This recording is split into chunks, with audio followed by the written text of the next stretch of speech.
Well, everybody just wants to change I fucking think history. what's important is not that we keep bitching about what happened to us during COVID, because I think we definitely have talked about that too much, but that people recognize that this is a pattern that exists in every aspect of the narrative that you're being fed on television about all the foreign wars, about the banking system, about everything you can imagine. Every bill that gets passed that has a bunch of crazy stuff inside of it, the open borders, why were they allowing people to just come in? Why were they paying people, giving them money? And why were they moving them to swing states? Everything you've been told about everything is bullshit. Yeah. Everything. Everything in the news is bullshit. Well, there you have it. Joe Rogan's thesis statement. Everything is bullshit. Welcome to Alternative Media Literacy, where we sift through the digital manure pile so you don't have to. Today's guest on the Joe Rogan Experience is Aaron Rodgers. He's a 4-time NFL MVP and a Super Bowl winning quarterback. He's an impressive guy, but he is not a doctor. He is not a virologist and he's not a statistician. Keep that in mind. In fact, in his line of work, doesn't he sometimes receive blows to the head? I'm just asking questions.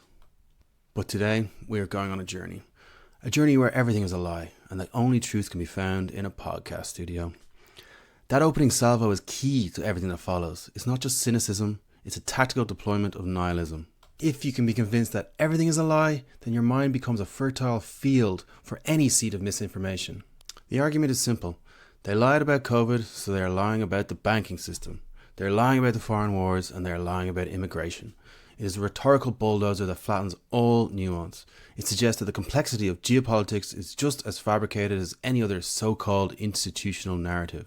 This is not critical thinking. This is a cognitive shutdown. It is an instruction to stop trusting anything but the voice telling you not to trust anything. As we are about to see, once that foundation of total distrust is laid, you can build some wild structures on top of it. Let's start with some medical marvels. If you believe everything is a lie, then established medical guidance for vulnerable populations must be the biggest lie of all.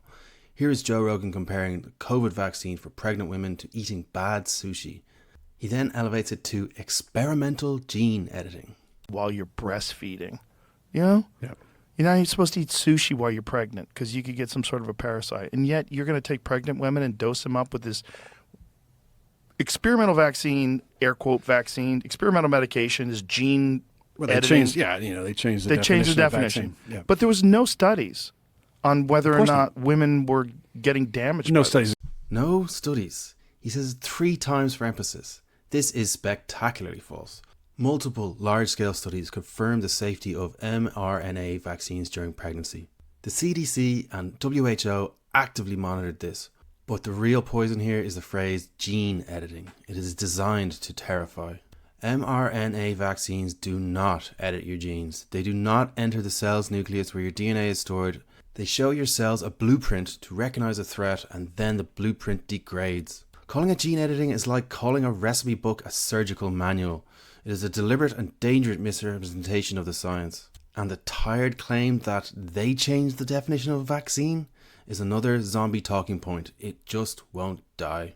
Language and definitions in science evolve with technology. It is a sign of progress, not conspiracy. If gene editing was not scary enough for you, how about we just throw the word cancer in there? In this next bit, Joe Rogan confidently links the COVID vaccines to cancer through a virus called SV40. And they're doing it because they feel they have a moral obligation. And they're saying, like, this is a problem, this SV40 that we find in vaccines.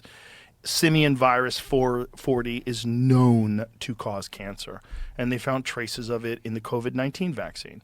And so in some of the batches of the COVID-19 vaccine, they find SV40. SV40 gives people cancer.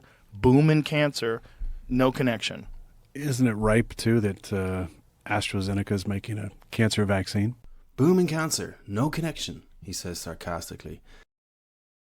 This is medical misinformation presented with absolute confidence. The claim stems from finding of tiny DNA fragments of SV40 promoter sequences in some vaccine vials. These are not the full virus. They are inactive fragments used in the lab manufacturing process. Health Canada and the FDA reviewed this and concluded they pose no risk to human health. They cannot cause infection or integrate with our DNA. But inactive DNA fragments from the manufacturing process does not sound as scary as they are injecting you with a cancer virus.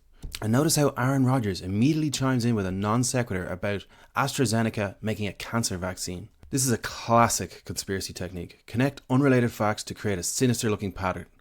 It is the implication without evidence. Now that we've established that vaccines are gene editing cancer cocktails, we need a big scary number to go with it.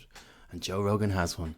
He cites a supposed study from MIT and the Florida Department of Health. It's like a tracking device. I just sent Jamie this study, VAERS adjusted data, and other derived from the MIT Florida Department of Health study findings that yield a conservative range of 470,000 to 600,000 American deaths from the COVID-19 mRNA shots. That's it? Just that alone. That's a lot of people, man. More than World War I, World War II, and Vietnam combined. More than World War I, World War II, and Vietnam combined. An astonishing claim. Let's trace where this number actually comes from. What Jamie pulls up on screen is not a peer-reviewed study from MIT or Florida Department of Health. It is a poorly designed infographic from Twitter. I mean, look at it.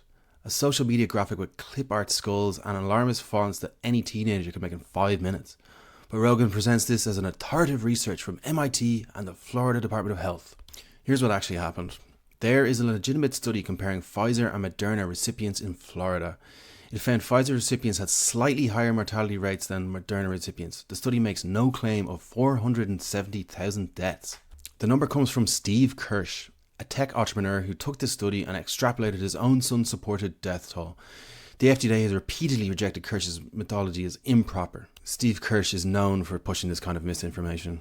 But none of that matters when you're looking for content that confirms what you already believe. And here's the delicious irony. Remember, this is the same Joe Rogan who opened the show declaring everything is bullshit and you can't trust any institutions. But an MIT study, well, that gets the full credulous treatment. The universal skepticism evaporates the moment something appears to confirm what he already believes. Also, the number of American deaths in those 3 wars is over 500,000. To suggest that a vaccine killed more people is not just misinformation, it is an insult to the history and grotesque distortion of reality. But most of the audience won't go digging into the sourcing. They hear MIT study and 470,000 deaths and assume someone has done the work to verify this information. This is the Rogan method in its purest form. Take any piece of content that confirms your existing beliefs, strip away the context that would reveal its unreliability, and present it as a breakthrough research that they don't want you to know about.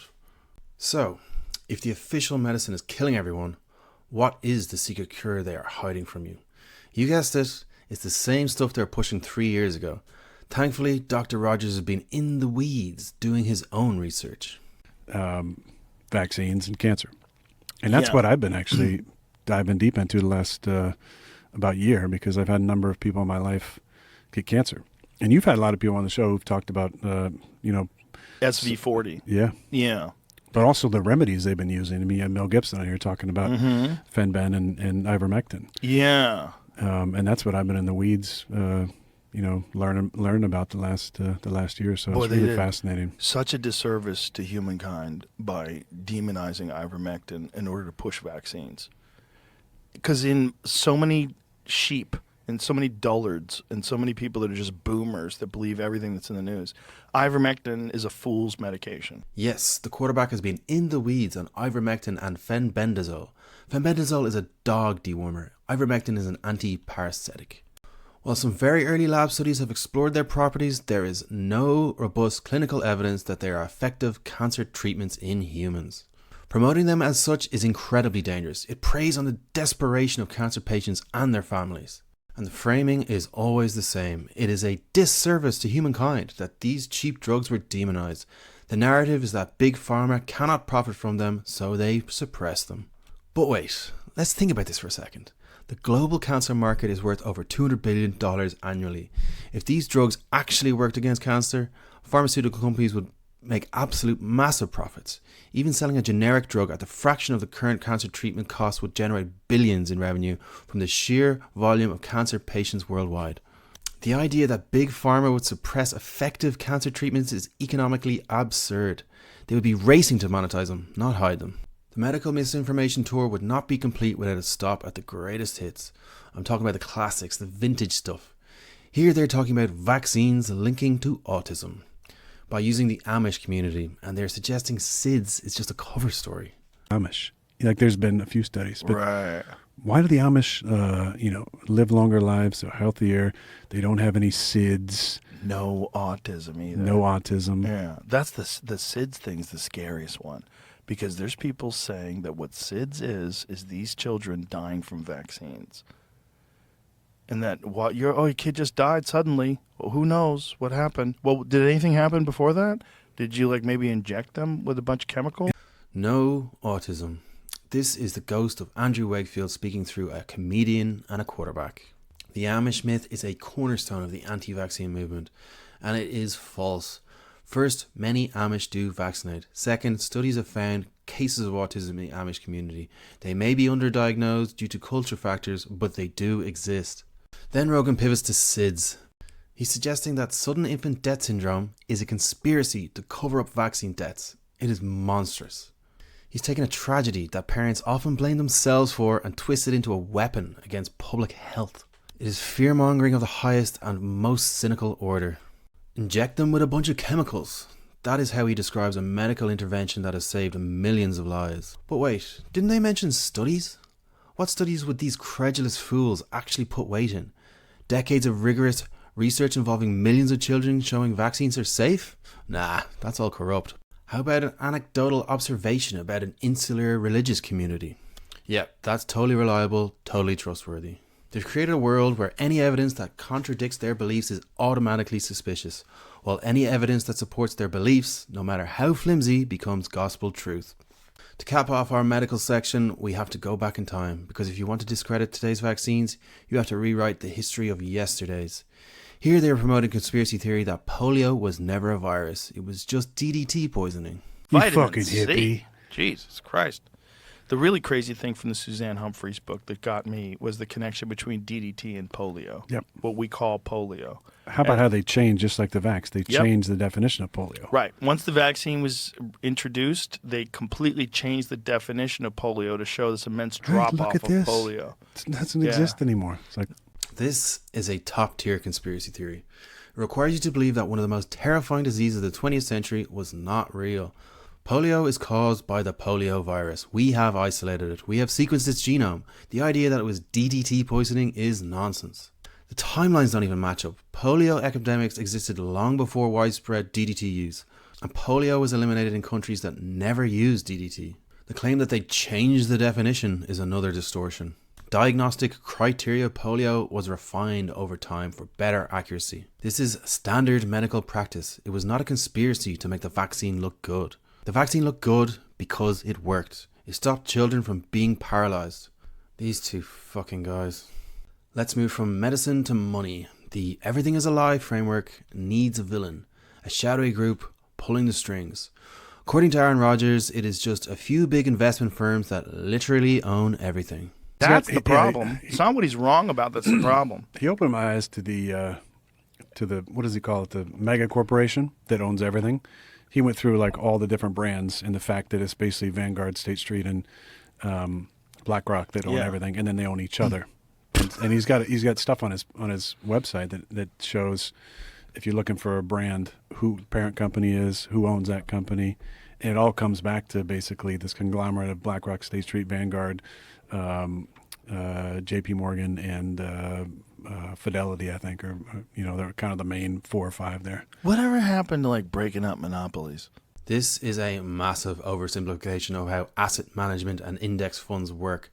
BlackRock and Vanguard do not own these companies in a way a person owns a car. They manage funds that hold shares on behalf of millions of investors. That is you, me, and our retirement accounts. The reason they appear as top shareholders in so many companies is because they manage the largest index funds which are designed to mirror the entire market. The idea that they own each other is also very misleading. Vanguard is privately owned by its funds. It is a complex system for sure, and there are legitimate debates to be had about the influence of these large asset managers, but framing it as a secret mega corporation that owns the world is a conspiratorial fantasy. It turns a complex economic situation into a simple good versus evil cartoon, which is a pretty standard trope for conspiracy theorists. If a secret cabal runs the world, they must be suppressing amazing technologies to maintain their power, right? enter the legend of the water car, a very old story that just refuses to die. Rogan tells it with the added flair of an aneurysm gun. Smarty pants. Water. Well, that was the other thing, right? The guy who created a water car yelled, they poisoned me. And then he dies? Yeah. Yeah. How about that? How about that? Research gone. You imagine you're some Texas oil guy and you find out about some dipshit in Long Island that figured out a water car. Like, can't we send someone up there to Send a talk to couple this boys fella? up there. Yeah, like you're realizing your empire's about to collapse in front of your face. And the fact that actually happened. Yeah. What happened to the water car?